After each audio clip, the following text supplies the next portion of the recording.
পান্ডা টিমের সদস্য, কিন্তু তাকে 24 লক্ষ যুবক ফলো করছে। তাহলে যুব সমাজ, তরুণ সমাজ কোন দিকে যাচ্ছে? একটা ছেলেকে গ্রেপ্তার করেছে, একজন টিকটকার, পড়ালেখা নাই, কি সমস্ত অশ্লীল কর্মকাণ্ড করে বেড়ায়, তাকে নিয়ে সমস্ত পত্রপত্রিকায় নিউজ হয়েছে, তিনি গ্রেপ্তার হয়েছেন। পত্রপত্রিকার রুচিটা কোথায় গেছে? এইগুলো সমাজের আদর্শ হিসেবে, সমাজের মাঝে অনুকরণ হিসেবে প্রচার করা হচ্ছে।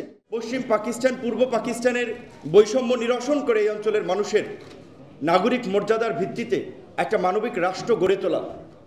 দেশ স্বাধীনের পরেই আমরা দেখেছি মুক্তিযুদ্ধের অন্যতম একজন অবিসংবাদিত নেতা আমাদের শেখ মুজিবুর রহমান, তার নেতৃত্বেই স্বাধীন বাংলাদেশেই একদলীয় শাসন ব্যবস্থা কায়েম করার জন্য গণতন্ত্রকে কবর দেওয়া হলো।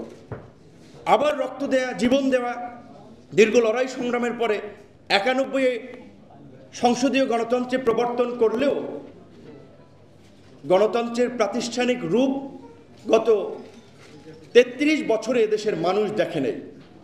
যারাই লঙ্কায় গিয়েছে তারাই রাবণের ভূমিকা অবতীর্ণ হয়েছে। ক্ষমতাকে কুক্ষিগত করার জন্য সমস্ত রাষ্ট্রীয় প্রতিষ্ঠানগুলো, সেটা দুদক, আইন শৃঙ্খলা বাহিনী, বিচার বিভাগ, সব কিছুকে বারবার নিয়ন্ত্রণ করার চেষ্টা করেছে, যার ফলে আজকে এই রকমের একটা বহুমুখী সংকট আমাদের সামনে এসে হাজির হয়েছে। এই মুহূর্তের যে চলমান সংকটগুলো যদি আমরা বিবেচনা করি, বাংলাদেশের গণতন্ত্রের চেয়েও সবচেয়ে বড় সংকট হচ্ছে বাংলাদেশ আমাদের প্রতিবেশী রাষ্ট্র দ্বারা নিয়ন্ত্রিত। বাংলাদেশের উপরে প্রতিবেশী রাষ্ট্রের কর্তৃত্ব, প্রতিবেশী রাষ্ট্রের কর্তৃত্ব থাকার ফলেই শেখ হাসিনার মতো একটা ফ্যাসিস্ট শাসক জনগণের ভোট ছাড়া, জনগণের উপর অত্যাচার, নির্যাতন, গুম খুন চালিয়ে সংসদে একটা পৈশাচিক উল্লাস করতে পারেন, তারা তাদের পক্ষে সাফাই গাইতে পারেন। একটা রাষ্ট্রের সর্বোচ্চ প্রতিষ্ঠানের প্রধান পদে আসীন সেনা প্রধান, পুলিশ প্রধান, এই ধরনের জঘন্য কর্মকাণ্ড ঘটানোর পরেও এখন পর্যন্ত তাদেরকে গ্রেপ্তার করা হয় না, তাদেরকে দায় মুক্তি দেওয়ার মতো একটা দুঃসাহস এই সরকার করতে পারে।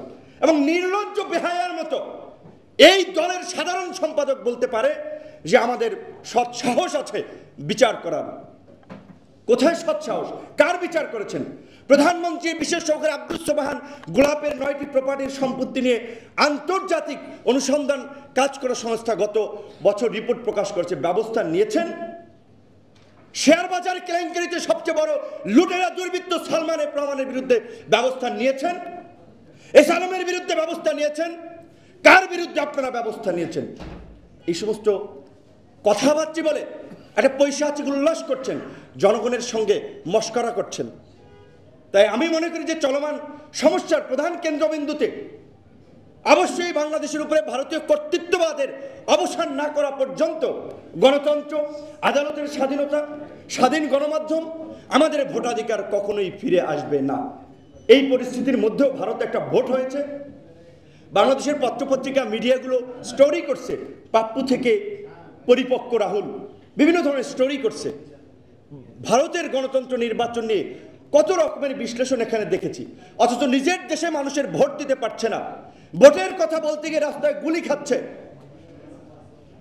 বিজ্ঞ পলিটিশিয়ানরা, মুক্তিযোদ্ধারা লাঞ্ছিত হচ্ছে, পুরো সমাজ বলতে হচ্ছে। এখানে আমাদের সিনিয়র রাজনীতিবিদ আছে, একটা বিষয় লক্ষ্য করেছেন, আপনার ভবিষ্যৎ প্রজন্ম কি রেখে যাচ্ছেন?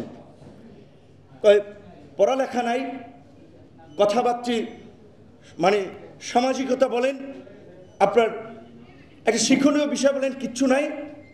কিছু ছেলেপেলে তারা টিকটকে সেলিব্রিটি, মিলিয়ন মিলিয়ন ইয়ং যুবকরা আবার তাদেরকে ফলো করে, কি সমস্ত অসামাজিক কাজকর্ম করে। তারা হচ্ছে এই সময় যুব সমাজের আইকন। একজন কাউন্সিলরের ক্যাডার, মোহাম্মদপুরে একটা ছেলে আছে, বাইকার, খুব জনপ্রিয়, তার প্রায় ধরেন 24 লক্ষ ফলোয়ার আছে।